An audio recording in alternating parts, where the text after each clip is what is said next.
Olá, seja bem-vindo ao canal Áudio da Lei. Vamos começar agora os estudos de uma legislação muito importante para o concurso aí de Lafayette. Você que está fazendo concurso para guarda municipal ou para agente de trânsito, vamos estudar agora o Estatuto dos Funcionários Públicos do município de Conselheiro Lafayette. É a Lei 293 de 1956, uma lei muito antiga. Então aqui muitas coisas não existem mais na prática, algumas coisas inclusive são contrárias à Constituição. E eu vou trazer dessa vez uma modalidade resumida. É uma lei muito grande. Então, esse resumo que você está vendo aí na tela, você encontra no pacote Tudo Resumido, com tudo o que você tem no edital lá da Guarda de Lafayette. Língua portuguesa, raciocínio lógico, informática, todas as matérias de direito, as legislações, geografia, história, atualidades e as leis municipais. Para você que desejar adquirir, só clicar aqui abaixo na descrição do vídeo ou apontar a câmera aí para esse QR Code que está aparecendo na tela para você. Show de bola? Deixa aí seu like, se inscreve no canal, tamo junto rumo à aprovação. Aqui no canal Áudio da Lei tem também a playlist para o concurso de Lafayette. Bora lá então, vamos primeiro com alguns conceitos iniciais na nossa lei. Funcionário público, pessoa legalmente investida em cargo público. Hoje, essa nomenclatura é utilizada como servidor público e não funcionário público, mas é a mesma coisa. Cargo público é criado por lei, em número certo, denominação própria e pago pelos cofres do município. Os cargos podem ser de carreira ou isolados. Então, lembrando que o cargo é criado por lei, não é decreto, não é portaria, não é resolução. É a lei que cria o seu cargo. Classe é o agrupamento de cargos da mesma profissão e de igual padrão de vencimento. Então, dentro das classes, nós temos os cargos. Carreira é o conjunto de classes escalonados segundo os padrões de vencimento. Então, dentro das carreiras, nós temos várias classes. E, por fim, o quadro, que é o conjunto de carreiras, cargos isolados e funções gratificadas. Então, aqui tudo está dentro do quadro. As carreiras estão dentro do quadro, as classes estão dentro da carreira e os cargos estão dentro da classe. Provimento. Primeiramente, a gente precisa saber o que é provimento. Provimento é alguém entrando. E quem vai prover cargo público no município é o prefeito. Toda vez que o servidor está entrando em um cargo público, falamos que ele é um provimento. Nomeação. Ocorrerá em caráter efetivo, através do concurso ou encargo em comissão para os cargos de indicação, e interinamente e em substituição, no impedimento legal ou temporário do cargo efetivo ou em comissão. A modalidade interinamente, hoje na prática não existe mais. Está até previsto aqui o interino, era uma pessoa que entrava de maneira temporária, mas não existe mais essa modalidade na prática. Promoção. Obedecerá ao critério de antiguidade e merecimento alternadamente, sendo a primeira sempre pelo critério de antiguidade. Então você, quando vai subir de classe, né, vai se evoluir na carreira, você vai mudar através da promoção. Ela pode ser por antiguidade ou por merecimento. A primeira promoção que você vai ter é sempre pelo critério de antiguidade. Na classificação por antiguidade, se houver empate no tempo, terá preferência sucessivamente. O funcionário mais antigo na carreira, o mais antigo no serviço público municipal, o que tiver maior tempo de serviço público, o funcionário casado ou viúvo que tiver maior número de filhos, o casado, o solteiro que tiver filhos reconhecidos e o mais idoso. Transferência, outra forma de provimento. Esta daqui não existe também mais na prática, tá?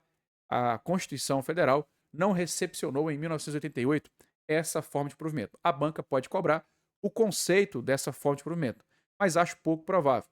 Mas se cair, vamos lá então no conceito dessa nossa forma de provimento. O funcionário poderá ser transferido de uma para outra carreira, de um cargo isolado efetivo para outros de carreira, de um cargo de carreira para outro isolado e de um cargo isolado efetivo para outro da mesma natureza. Essa forma de provimento não existe na prática e não tem previsão na Constituição. Reintegração. Essa existe e cai bastante. Decorrerá de decisão administrativa ou sentença judiciária passada em julgado. É o ato pelo qual o funcionário demitido reingressa no serviço público com ressarcimento dos prejuízos decorrentes do afastamento. Para decorar na sua prova, lembra lá que a reintegração é o retorno demitido. Você foi mandado embora demitido. Quando você volta, volta através da reintegração. Readmissão também não existe mais na prática. É ato pelo qual o demitido ou o exonerado reingressa sem direito a ressarcimento de prejuízos, assegurada apenas a contagem de tempo para efeito de aposentadoria e disponibilidade. Então, aqui, digamos que você foi exonerado ou demitido, você voltava para o serviço público, independente se a sua demissão foi invalidada ou não. Então, essa forma não existe mais na prática. Reversão, ato pelo qual o aposentado reingressa após verificação que não subsistem os motivos determinantes da aposentadoria. Pode ocorrer a pedido ou ex officio. A palavra, né, a expressão ex officio, é quando a administração faz, é quando ela manda fazer. Tá? Então, a pedido, você pode voltar, né, você aposentado pode voltar. Você vai lá e pede, ou a administração te obriga a voltar. Não poderá reverter se contar mais de 55 anos de idade. Então, isso também na prática não existe mais. Estamos falando de uma lei muito antiga, 1956. Antigamente, provavelmente a aposentadoria compulsória era aos 55 anos de idade. A expectativa de vida do brasileiro aumentou e hoje a aposentadoria compulsória é 75 anos de idade. Mas se a banca te perguntar, sempre você vai marcar conforme está aqui no estatuto, beleza? Estamos falando como é na prática apenas para contextualizar. Aproveitamento, reingresso no serviço público do funcionário em disponibilidade. Disponibilidade é quando o seu cargo é extinto ou declarado desnecessário. Vamos falar um pouco mais, né, mais adiante aqui nos nossos resumos. Requisitos para ingressar no cargo público. Primeiramente, ser brasileiro. A Constituição, ela permite também o estrangeiro. Aqui no Estatuto nós não temos a previsão do estrangeiro e isso caiu na prova aí da banca que vai fazer o seu concurso aí de Lafayette. Outro requisito é cumprir as obrigações militares e estar em gozo dos direitos políticos, ter boa conduta e gozar de boa saúde, além de, é claro, né, habilitação prévia em concurso, salvo os cargos isolados para os quais não haja essa exigência.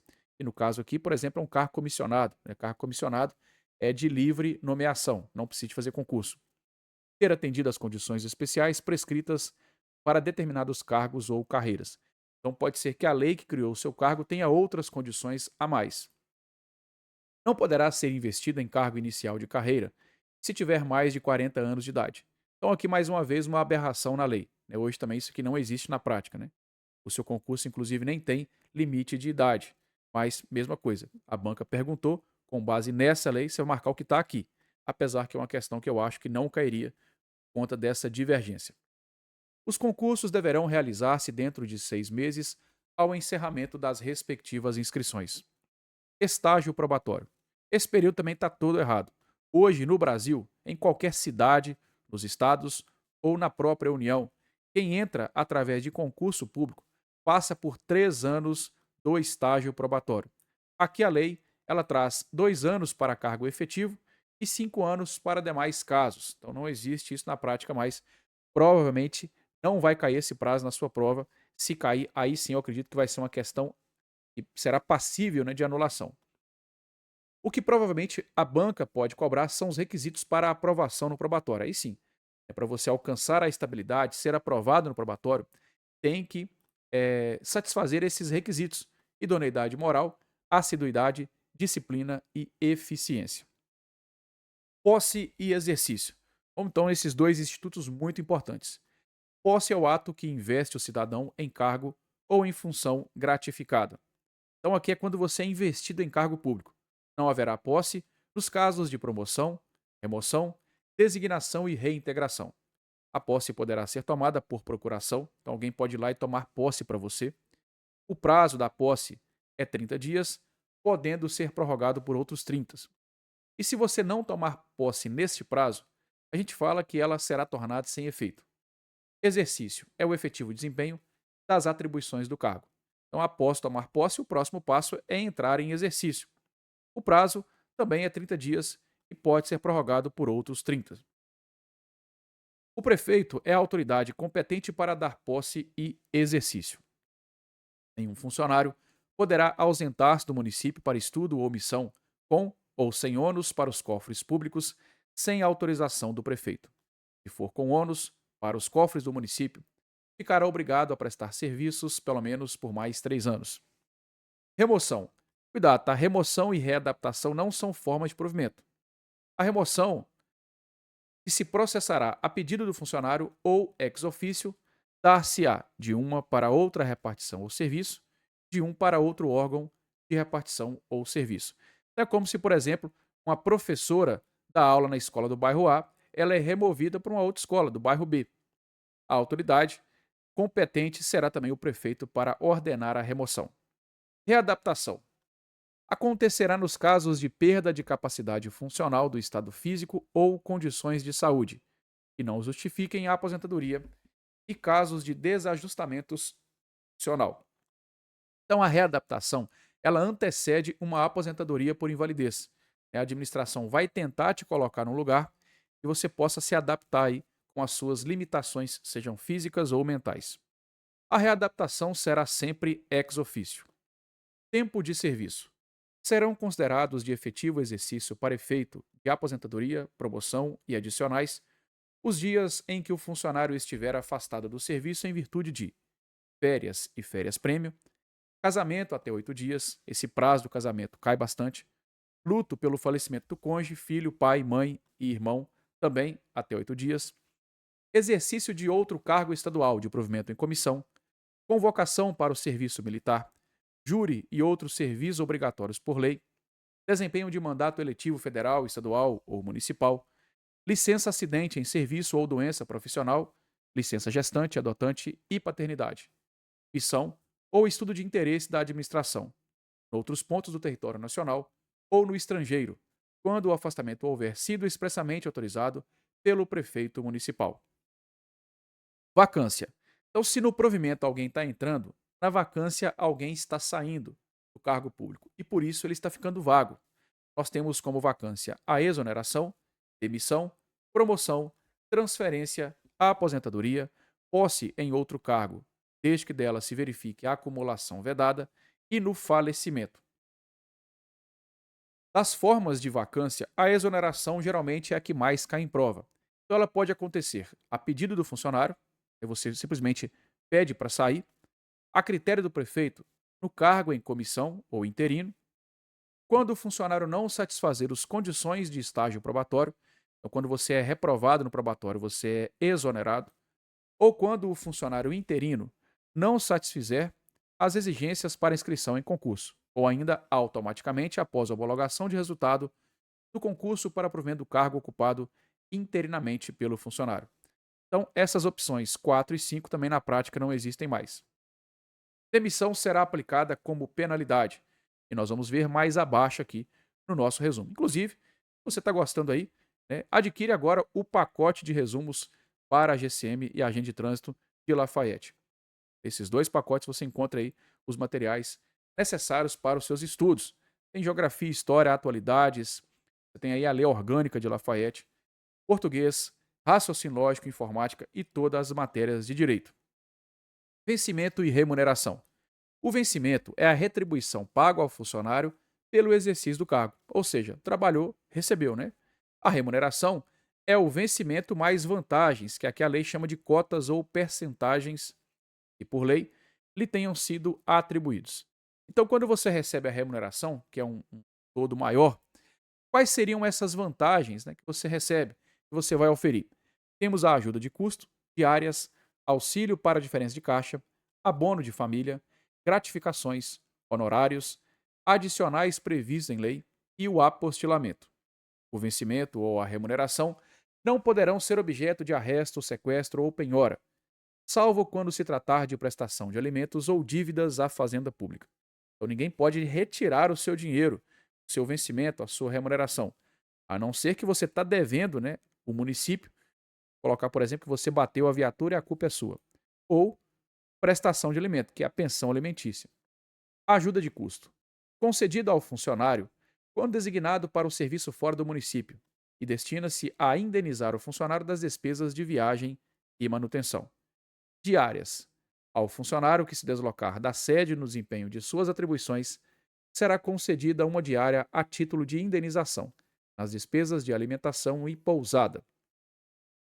O funcionário perceberá diária integral quando passar mais de 12 horas fora da sede, e meia diária quando passar mais de 6 horas fora da sede. Não terá direito à diária o funcionário que se deslocar da sede por menos de 6 horas. Gratificações.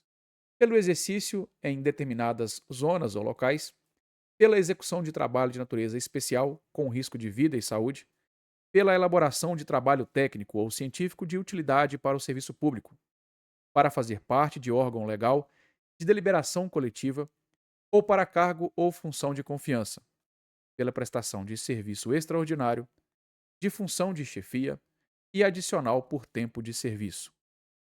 Vamos falar agora das férias. Aqui, as férias é um pouco diferente da CLT, que você está acostumado, 30 dias corridos.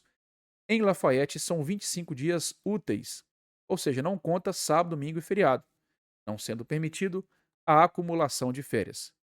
Férias prêmio, outro benefício, correspondente ao decênio de efetivo na base de 4 meses por decênio. Então, a cada 10 anos trabalhados, você vai ter 4 meses aí para tirar outras férias, né, além daquelas que você já tem. Vamos ver agora as licenças. Temos aqui a licença para tratamento de saúde, é o funcionário.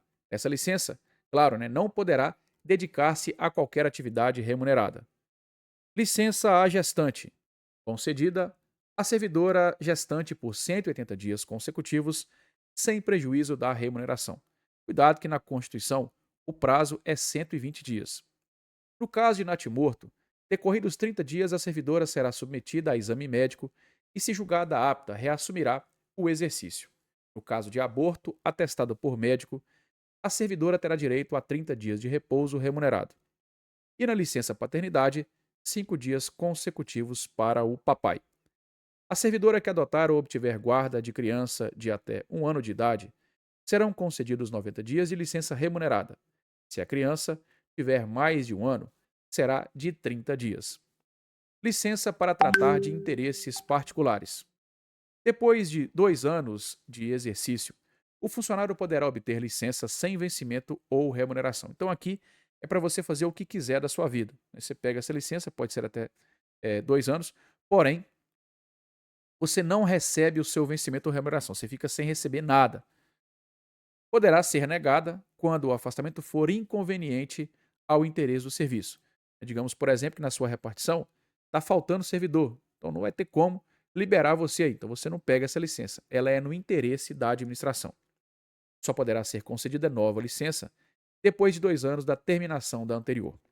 Aos funcionários interinos e em comissão não terão direito a essa licença. Estabilidade.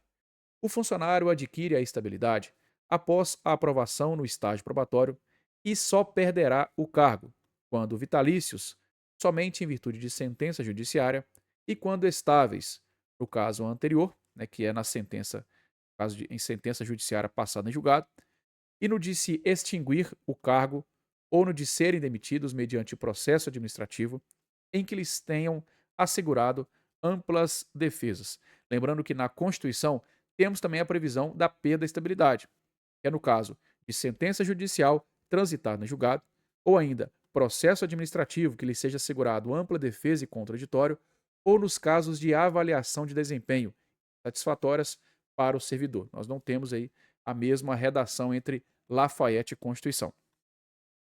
Disponibilidade. Falamos lá no provimento sobre o aproveitamento, então voltamos aqui sobre a disponibilidade. Quando se extinguir o cargo, o funcionário estável ficará em disponibilidade remunerada com o vencimento ou remuneração integrais, até o seu obrigatório aproveitamento em outro cargo. Aqui, pessoal, o que acontece? Primeira coisa que você tem que observar é que o funcionário tem que ser estável, tá? Se estiver no probatório, ele perde o cargo. Outro detalhe é que aqui fala que o vencimento ou remuneração é integral. Lá na Constituição, fala que é proporcional. Então, digamos que o seu cargo foi extinto, você já é estável. Lembra que você só perde a estabilidade nestes casos? Então, extinção de cargo não é motivo de perder a estabilidade. Então, por isso, o município te coloca em disponibilidade. É como se fosse o time reserva aí do município. Quando precisar de você, te aproveita em outro cargo compatível com o qual você trabalhava. Direito de petição. É assegurado ao funcionário o direito de querer ou representar.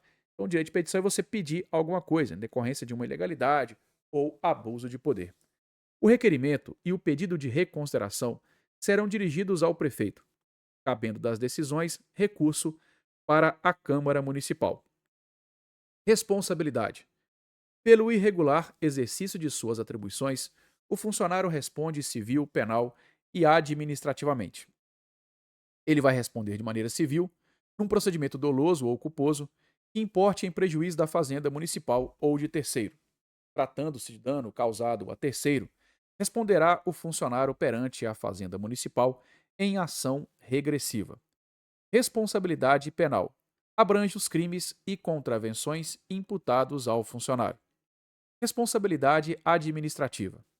São atos ou omissões praticados no desempenho do cargo. Lembrando que as três, elas poderão cumular-se e são independentes entre si. Ou seja, você não precisa de responder em uma para então começar a responder na outra. Elas seguem de maneira independente. Prisão preventiva e suspensão preventiva. Ambas serão determinadas pelo prefeito. A prisão preventiva não poderá exceder 90 dias, a suspensão preventiva tem um prazo de até 30 dias e aí pode prorrogar até 90 dias. Deveres e proibições. Aqui geralmente a banca gosta de trocar entre deveres e proibições. Deveres, bem simples, algo que você tem que fazer. Se você não fizer, poderá ser punido. Proibição é aquilo que você não pode fazer. Vamos lá então ver cada um deles? Deveres dos funcionários: assiduidade, pontualidade, discrição, urbanidade, lealdade às instituições constitucionais e administrativas a que servir, observância às normas legais e regulamentares, obediência às ordens superiores, exceto quando manifestamente ilegais, levar ao conhecimento da autoridade irregularidade de que tiver ciência em razão do cargo, zelar pela economia e conservação do material que lhe for confiado, providenciar para que esteja sempre em ordem no assentamento individual a sua declaração de família, atender pontualmente às requisições para a defesa da fazenda pública e a expedição das certidões requeridas para a defesa de direito. Proibições: referir-se de modo depreciativo em informações, parecer ou despacho às autoridades e atos da administração pública, podendo, em trabalho assinado, criticá-los do ponto de vista doutrinário ou da organização dos serviços. Retirar sem prévia autorização da autoridade qualquer documento ou objeto da repartição. Promover manifestação de apreço ou desapreço e circular ou subscrever lista de donativos na repartição. Valer-se do cargo para lograr proveito pessoal em detrimento da dignidade da função. Coagir ou aliciar subordinados com objetivos de natureza partidária. Participar de gerência ou administração de empresa comercial ou industrial, salvo casos em lei. Exercer comércio ou participar de sociedade comercial, exceto como acionista, cotista ou comanditário. Praticar a usura em qualquer de suas formas, pleitear como procurador ou intermediário junto às repartições públicas, salvo quando se tratar de percepção de vencimentos e vantagens de parente até segundo grau. Receber propinas, comissões, presentes e vantagens de qualquer espécie em razão das atribuições. Cometer a pessoa estranha à repartição, fora dos casos previstos em lei, o desempenho de encargo que lhe competir ou a seus subordinados. Processo administrativo. Caso você cometa alguma irregularidade, a administração vai abrir um processo administrativo para apurar essa possível irregularidade. Então, é competente para determinar essa instauração o prefeito. Este processo administrativo ele tem duas fases distintas. Primeiramente, o inquérito administrativo, que é uma investigação mais preliminar, e o processo administrativo propriamente dito. No inquérito administrativo, teremos uma averiguação sumária, sigilosa, que deverá ser iniciado e concluído no prazo improrrogável de 30 dias. Então, da conclusão do inquérito, eu só posso aplicar as penalidades de repreensão, multa e suspensão. Caso eu venha aplicar penalidades mais graves do que essa, eu terei que abrir um processo administrativo, que será realizado por uma comissão composta de 3 servidores estáveis, tá? Não pode estar no probatório. O processo administrativo deve ser concluído em 60 dias, podendo prorrogar pelo prazo máximo de 30 dias. Então, caso a administração perceba que você cometeu alguma irregularidade, ela vai aplicar as penalidades administrativas. São elas repreensão, multa, suspensão, destituição de função, demissão e a demissão a bem do serviço público. Todas as penalidades são de competência do prefeito. Vamos falar as características de cada uma das penalidades? Primeiro, nós temos a repreensão, aplicada por escrito, em caso de desobediência ou descumprimento de deveres. Havendo dolo ou má-fé, será punido com suspensão. Já a suspensão será aplicada nos casos de falta grave, recusa do funcionário em submeter-se à inspeção médica, desrespeito às proibições neste estatuto, reincidência em falta já punida com repreensão, recebimento doloso e indevido de vencimento ou remuneração ou vantagem, requisição irregular de transportes, concessão de laudo médico gracioso. A suspensão não poderá exceder 90 dias.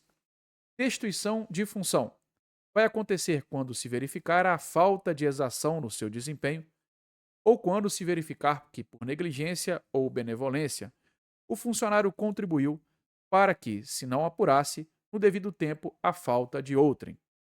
A demissão será aplicado nos casos de acúmulo ilegal de cargos, funções ou cargos e funções, abandono de cargo, que é a mesma coisa que faltar 30 dias consecutivos ou 90 intercaladamente em um ano. Lembrando que são faltas injustificadas. Aplicação indevida de dinheiros públicos e exercer advocacia administrativa. E a mais grave, que é a demissão a bem do serviço público, vai acontecer quando, por convencido de incontinência pública e escandalosa, vício de jogos proibidos e de embriaguez habitual, praticar crime contra a boa ordem e a administração pública e a fazenda municipal, revelar segredos que tenha conhecimento, desde que dolosamente, com prejuízo para o município ou particulares, praticar em serviço ofensas físicas contra funcionários ou particulares, salvo se em legítima defesa, lesar aos cofres públicos ou dilapidar o patrimônio do município, receber ou solicitar propinas, comissões, presentes ou vantagens de qualquer espécie. Será cassada a aposentadoria ou disponibilidade se ficar provado que o funcionário praticou, quando em atividade, atos que geram demissão ou demissão a bem do serviço público. Foi condenado por crime cuja pena importaria em demissão se estivesse na atividade. Aceitou ilegalmente cargo ou função pública, firmou contrato de natureza comercial ou industrial com o governo, por si, ou como representante de outrem. Prática de usura em qualquer de suas formas. A repreensão, multa e suspensão prescrevem em 2 anos e a demissão por abandono de cargo em 4 anos. Será punido com suspensão e, na reincidência com demissão a bem do serviço público, o funcionário que atestar falsamente a prestação de serviços extraordinários. Ou seja, você falou que fez hora extra, mas não fez. Então vai ser punido também. Se recusar sem justo motivo a prestação de serviço extraordinário, será punido com suspensão. E será suspenso por 90 dias e, na reincidência demitido, o funcionário que cometer a pessoas estranhas o desempenho de encargos que lhe competirem ou a seus subordinados. E assim finalizamos o nosso estatuto. Lembrando, né, que essa legislação original, ela completa, são mais de 50 páginas. E aqui nós resumimos para 8 páginas para você aí.